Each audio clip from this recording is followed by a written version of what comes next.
Focus TV international breaking নিউজে আপনাদেরকে স্বাগতম। আসুন জেনে নেই আজকের প্রধান সংবাদ শিরোনামগুলো। জেনজি বিক্ষোভে দেশ ছেড়ে পালালেন মাদাগাস্কারের প্রেসিডেন্ট। সামরিক সংঘর্ষের পর আফগান সীমান্তে সর্বোচ্চ সতর্কতা জারি পাকিস্তানের। পাকিস্তানের লাহোরে ফিলিস্তিনপন্থী মিছিলে পুলিশের গুলি, সংঘর্ষে নিহত ৫।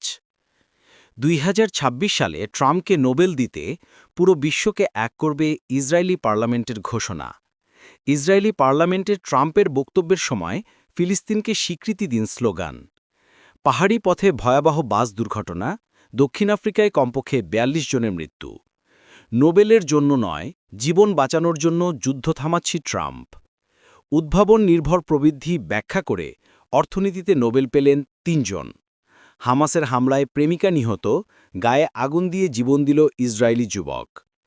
চীনের বৃহত্তম ভূগর্ভস্থ গির্জায় অভিযান, কয়েকজন যাজক আটক। এই ছিল আজকের প্রধান আন্তর্জাতিক সংবাদ শিরোনাম।